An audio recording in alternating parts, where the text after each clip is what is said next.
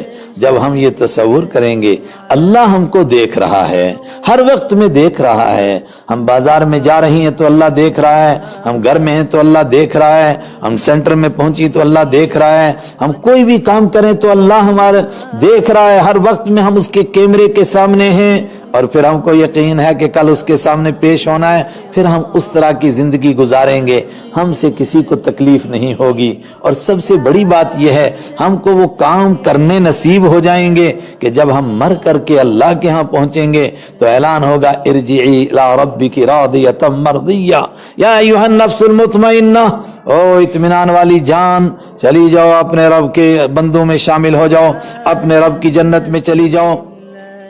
اور ایک بات یاد آ گئی آخر میں